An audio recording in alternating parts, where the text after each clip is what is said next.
Hello everyone, myself Sailan Barman. Welcome to GS with Sailan. आज का हमारा टॉपिक है चंद्रयान 3। जैसा कि आप लोगों को पता है कि 14 जुलाई 2023 को इसे पृथ्वी की सतह से लॉन्च कर दिया गया था और 23 अगस्त 2023 को इसे मून की साउथ पोल पर लैंड करना है और लैंड करते ही भारत इतिहास रच देगा। तो इसके साथ ही साथ हमें लूना 25 के बारे में भी कुछ जानकारी इकट्ठी करनी होगी, जो कि एग्ज़ाम्स पॉइंट ऑफ व्यू से इम्पॉर्टेंट है। चलिए देखते हैं कंपैरिजन। आप लोग स्क्रीन पर देख पा रहे होंगे, मैंने एक साइड चंद्रयान 3 को मेंशन किया है और दूसरी जगह लूना 25 को। तो लॉन्च डेट जो चंद्रयान 3 की है वो है 14 जुलाई 2023 और लूना की है 10 अगस्त 2023, लगभग लगभग एक महीने बाद। लॉन्च प्लेस है चंद्रयान 3 की श्रीहरिकोटा आंध्र प्रदेश और लूना 25 की है launch place Vostochny cosmodrome. Launch vehicle है चंद्रयान 3 का LVM-3M4, मतलब कि लॉन्च व्हीकल Mark 3। M4 का मतलब है fourth operational mission of LVM-3। ठीक है। लॉन्च व्हीकल इसका है सोयूज 2.1B लूना 25 का। लैंडिंग एक्सपेक्टेड डेट चंद्रयान 3 की 23 अगस्त 2023 और लूना 25 का लैंडिंग एक्सपेक्टेड डेट थी 21 अगस्त 2023। बट ये पॉसिबल नहीं है। क्यों? क्योंकि ये अल्टीमेटली क्रैश हो चुका है। ठीक है। ऑपरेशनल कॉस्ट क्या थी चंद्रयान 3 की? 1.6 बिलियन, मतलब कि सिर्फ 615 करोड़, महज 615 करोड़। इससे ज़्यादा में तो आजकल मूवीज़ बन रही हैं। ठीक है। यहाँ पे ऑपरेशनल कॉस्ट आप देखें लूना 25 की तो 16 बिलियन। कहाँ 16 बिलियन और कहाँ 1.6 बिलियन, यानी कि ज़मीन आसमान का फ़र्क है बिल्कुल। मास आप देख सकते हैं 3900 kg और यहाँ पे 1750 kg, बिल्कुल लाइट वेटेड है इसके सामने। और यहाँ पे मिशन लाइफ आप देख सकते हैं 14 डेज़ की मिशन लाइफ है। सिर्फ इतने दिन ही वर्क करेगा, इसके बाद ये डिस्ट्रॉय हो जाएगा। ये मिशन लाइफ यहाँ पे 1 ईयर थी। क्यों थी ये सब पॉसिबल क्यों था? सब कुछ बजट पर डिपेंड करता है। बजट अगर आपका ज़्यादा है तो आप अच्छे तरीके से वर्क कर पाएंगे, बट हमें जितनी ज़रूरत थी हमने उस बजट पे वर्क किया। आप लोग यहाँ पे स्क्रीन पर देख पा रहे होंगे, एक साइड लूना 25 है और दूसरी साइड चंद्रयान 3 है। ठीक है। अब देखिए, रॉसकॉस्मोस जो कि रसिया की स्पेस एजेंसी है, उसने ऑफिशियली डिक्लेयर कर दिया है कि लूना 25 क्रैश हो चुका है। ठीक है। ये लिखा हुआ है, it said contact with the Luna 25 on Saturday after the spacecraft ran into difficulties and reported an abnormal situation. Abnormal situation की वजह से लॉस्ट हो गया है कॉन्टैक्ट, कॉन्टैक्ट जो है लॉस हो गया है रॉसकॉस्मोस के साथ। ठीक है ना। यहाँ पे देखिए, the operators moved into an unpredictable orbit and ceased to exist as a result of collision with the surface of the moon. मतलब कि किसी अनप्रेडिक्टेबल ऑर्बिट में वो चला गया एबनॉर्मल सिचुएशन की वजह से, और उसके बाद वो मून की सरफेस से उसका कॉलिजन हो गया होगा और उसका संपर्क टूट गया, यानी कि क्रैश हो गया। ठीक है। बट लूना 25 ने कुछ पिक्चर्स भी क्लिक किया है जिसे उसने रॉसकॉस्मोस तक पहुंचाया है, और वो ये है जो कि पूरा का पूरा मून के सरफेस का एक पिक्चर है। आप लोग अच्छे तरीके से देख पा रहे होंगे स्क्रीन पर, और ये लूना 25 है। ठीक है। अब देखिए, ट्रेजेक्ट्री कैलकुलेशंस क्या थे लूना के। यहाँ पे हाईली बजट था, तो हाईली बजट के साथ साथ वो लाइट वेटेड भी था, और दूसरा उसके एक बेनिफिट था कि उसका जो फ्यूल कैपेसिटी, स्टोरेज कैपेसिटी थी वो बहुत ज़्यादा थी। ठीक है ना। और बहुत ज़्यादा होने के कारण क्या हो रहा था कि देखिए, जैसे ही ये यहाँ से लॉन्च हुआ होगा, ठीक है, इस साइड से यहाँ से ऐसे लॉन्च हुआ होगा, और लॉन्च होके इसने अर्थ की एक ऑर्बिट पूरी करी होगी, ये ऐसे करके। ठीक है।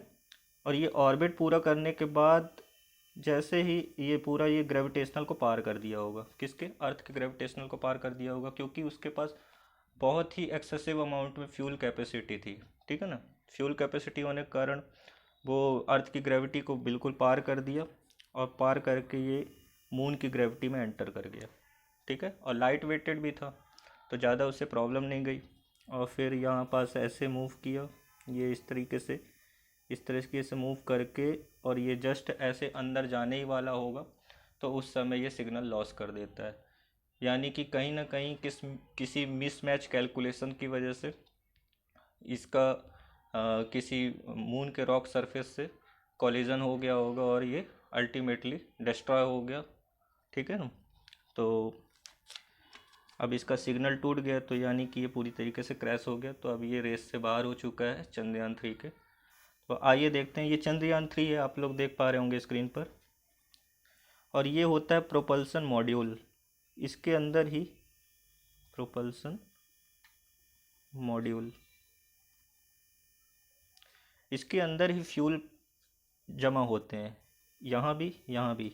और ये जो बीच वाला पार्ट है ना, ये भी प्रोपल्सन मॉड्यूल है। ठीक है ना, ये दोनों जो है जैसे ही अर्थ की ऑर्बिट पे पहुँचेंगे तो ये दोनों अलग हो जाएंगे और ये साथ में चला जाएगा। और ये मून की जैसे ऑर्बिट रहेगी, मून की ऑर्बिट, वहाँ पे पहुँचते ही फिर ये भी अलग हो जाएगा। सिर्फ इतना पार्ट जो है वो पहुँचेगा कहाँ पे, मून के सरफेस पे। इसे ही हम बोलते हैं, ये जो ऊपर वाला पार्ट आप देख पा रहे हैं ना, इसे ही हम कहते हैं लैंडर। यही है जो मून के सरफेस पर लैंड करेगा। अब देखिए चंद्रयान 3 का ट्रेजेक्ट्री कैलकुलेशन कुछ इस प्रकार से है कि हमारा ज़्यादा बजट तो था नहीं। अब बजट कम होने के कारण क्या हो रहा था कि जैसे ही ये अर्थ की ऑर्बिट पे जाता है तो ये पूरा एक चक्कर लगाता है, ये है ना, पास में पहले एक चक्कर लगाया, फिर एक दूसरा चक्कर लगाया, ये ऑर्बिट चेंज किया। ऑर्बिट चेंज को ही हम बोलते हैं मैन्योवर। ये लिखा हुआ है अर्थ बाउंड मैन्योवर। ठीक है, ये पूरा एक चक्कर लगाया, एक पूरे मतलब सर्कल को कंप्लीट किया, दूसरे सर्कल को कंप्लीट किया, उसे ही मैन्योवर कहते हैं। फिर तीसरा सर्कल कंप्लीट करेगा, ऐसे करके 5 सर्कल कंप्लीट किया इसने। और इसकी ही ग्रेविटेशनल फोर्स को लेकर ये पूरा, मतलब कि जो अर्थ का ग्रेविटेशनल फोर्स है उसको पूरा लेकर ये इस तरीके से मून की सरफेस की ओर बढ़ गया। ठीक है, अब मून की सरफेस की ओर बढ़ा तो उसके भी ऑर्बिट में वो मूव करेगा, तो उसके ऑर्बिट में कुछ इस प्रकार से मूव किया ये। तो ये जो ऑर्बिट पे मूव कर रहा है इसे हम कहते हैं डी ऑर्बिट। ठीक है, इसे डी ऑर्बिट कहते हैं। अब देखिए ये लगभग ऐसे मूव करके कुछ इस जगह पे पहुंच गया है। ठीक है, अब जो लैंडिंग डेट है वो 23 अगस्त की एक्सपेक्टेड है। 23 अगस्त को ये कुछ इस तरीके से मून के सरफेस पर लैंड कर जाएगा। लेकिन इसे लैंड कैसे करना है, तो वो वर्टिकली करना है, हॉरिजेंटली नहीं। पिछली बार जो चंद्रयान 2 था वो कुछ इस प्रकार से लैंड कर गया था, जिससे वो रॉक की सरफेस से टकरा गया होगा, हो सकता है उसकी वजह से वो क्रैश हो गया। ठीक है, लेकिन हमें वापस से ये गलती नहीं करनी है। आप लोग स्क्रीन पर देख पा रहे होंगे, ये मैंने बताया था प्रोपल्सन मॉड्यूल, बीच वाला हिस्सा है ये, जो कि इसरो ने अपने ऑफिशियल स्टेटमेंट के थ्रू बता दिया है कि ये अब इससे अलग हो चुका है। किससे? ये हमारा जो लैंडर है इसका नाम है विक्रम, ये लैंड करेगा मून के सरफेस पर। ये आप लोग स्क्रीन पर देख पा रहे होंगे, लैंडर विक्रम और रोवर प्रज्ञान, इसके नाम है।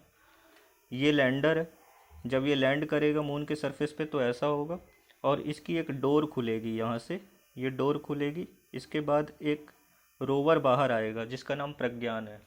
ये लगभग 500 मीटर तक मूव करेगा मून के सरफेस पर, और वहाँ पे देखेगा कि वहाँ पे कौन कौन से प्रीशियस एलिमेंट्स हैं, और वहाँ पे वाटर की प्रेजेंस है कि नहीं, वहाँ पे सॉइल की कंडीशंस कैसी है, वहाँ की वेदर कंडीशन कैसी है। फिर उस डेटा को हमारे इसरो तक पहुँचाएगा। ठीक है, अब आप लोग देख सकते होंगे यहाँ पे ऑफिशियल स्टेटमेंट लिखा हुआ है, जो कि इसरो के तरफ से आया है कि चंद्रयान 3 का फाइनल डीबूस्टिंग हो चुका है। फाइनल डिबूस्टिंग मतलब कि जितना उसकी स्पीड को कंट्रोल करनी थी वो हो चुकी है। ठीक है, यहाँ पे आप देख सकते हैं कि the second and the final deboosting operation for the Chandrayaan 3 has successfully completed, reducing the orbit of its lander module to 25 kilometre into 134 kilometre. मतलब कि 25 किलोमीटर इसकी मिनिमम डिस्टेंस बची है और 134 किलोमीटर इसकी मैक्सिमम डिस्टेंस बची हुई है। ठीक है, और ये 5:45 जो इवनिंग का टाइम होगा 23 अगस्त वाला, 5:45 से इसका प्रोसेस चालू हो जाएगा लैंडिंग का, और 6:04 में ये फाइनली मून सरफेस पर लैंड कर जाएगा। ठीक है, ये आप लोग स्क्रीन पर एक पिक्चर्स को देख पा रहे होंगे, ये इसरो ने शेयर किया है जब इसकी स्पीड को डीबूस्टिंग कर दिया गया है। ये मून सरफेस को आप लोग देख पा रहे होंगे, जितने भी अभी तक के कंट्रीज़ हैं, 3 कंट्रीज USSR, USA और चाइना, ये अभी तक इस जोन पर ही अपने जो क्राफ्ट है उसे यहाँ पर ही लॉन्च किया है। ठीक है ना, इतने सरफेस में, बट यहाँ पे किसी ने नहीं किया, क्योंकि ये पार्ट जो है वो कभी दिखता नहीं है हमें, और यहाँ पे सन की रेस कभी नहीं पड़ती है। ठीक है ना, तो बिलियन वर्षों से यहाँ पे सन की रेस पड़ नहीं रही है जब से मून बना हुआ है। तो यहीं पे हमें जानना है कि मून के साउथ पोल पर एक्चुअली है क्या। अब ये चंद्रयान 2 का ट्रेजेक्ट्री आप देख पा रहे होंगे, ट्रेजेक्ट्री कैलकुलेशन है। तो आप लोग यहाँ पे देख पा रहे होंगे कि ये बीच वाली मिडिल वाली जो लाइन है, ये देखिए कुछ ऐसे जानी थी, ये इस तरह से एक्चुअल जानी थी, लेकिन चली ऐसे गई। अब ऐसे जाने से देखिए मैंने क्या बताया था, वर्टिकली हमें इसे सॉफ्ट लैंडिंग कराना है, बट ये चली ऐसी गई, यानी कि ये हार्ड लैंडिंग हो गई। और हार्ड लैंडिंग की वजह से क्या हुआ, किसी भी रॉक सरफेस से इसका कॉलिजन हुआ होगा और ये अल्टीमेटली क्रैश हो गया होगा। ठीक है ना, तो इसकी स्पीड हमें डीबूस्ट करना है कितना, 6000 किलोमीटर पर आवर से 0 किलोमीटर पर आवर के बीच में। यहाँ पे मैंने लिखा है can India create a history. बिल्कुल कर सकता है इंडिया, जो भारत है वो इतिहास ज़रूर रच सकता है। कैसे रच सकता है कि हमने अभी जाना कि साउथ पोल पर हमारा जो चंद्रयान 3 है वो लैंड करने वाला है, और चंद्रयान 3 अगर साउथ पोल पर लैंड कर जाता है तो दुनिया का इकलौता ऐसा देश हो जाएगा जो कि मून के साउथ पोल पर लैंड किया है। ठीक है ना, इसके पहले भी जो कंट्रीज़ थे वो अपने क्राफ्ट को लॉन्च करा चुके हैं, लैंड करा चुके हैं, जैसे कि USA, USSR और चाइना, बट ये साउथ पोल पर नहीं कराए हैं। ठीक है ना, साउथ पोल पर अगर करा देता है भारत तो पहला देश हो जाएगा। चैलेंजेस भी हैं बहुत सारे। चैलेंजेस क्या हैं देख लेते हैं। Speed of the lander should be balance. Speed जो है वो बैलेंस होनी चाहिए, बिल्कुल भी ऐसा नहीं कि स्पीड बहुत ज़्यादा हो और वो उस तरीके से लैंड करे, उस तरह में हार्ड लैंडिंग हो जाएगी, और हार्ड लैंडिंग से दिक्कत हो जाएगी कि हो सकता है कि किसी रॉक सरफेस से उसका कोलिजन हो जाए और वो डिस्ट्रॉय कर जाए। ठीक है ना, when ever lander will land it should be in the vertical form. मैंने बताया कि वर्टिकल फॉर्म में लैंड करना है इसको, ऐसे लैंड नहीं करना है। ठीक है ना, मतलब कि हॉरिजॉन्टली लैंड नहीं करना है, वर्टिकली सिर्फ लैंड करना है। Lander land those specific place फिर चूजन बाय इसरो। जो इसरो ने चूज़ किया है जिस प्लेस को, उसी प्लेस में लैंडर को लैंड करना होगा, वरना हो सकता है कि वो किसी ऊबड़ खाबड़ वाले प्लेस में लैंड कर जाए और वहाँ किसी रॉक सरफेस से कोलिजन हो जाए उसका। ठीक है, in all process satellite communication shouldn't break with earth. ये पूरे प्रोसेस में इसका कम्युनिकेशन लॉस्ट नहीं होना चाहिए अर्थ के साथ। ठीक है ना, इसरो के साथ, वरना फिर कोई मतलब नहीं निकलेगा इतने बड़े मिशन के लिए। ठीक है ना, तो इस तरीके से हमने आज पूरा चंद्रयान 3 को डिटेल में समझा है। तो आई होप कि ये मिशन सक्सेसफुल हो।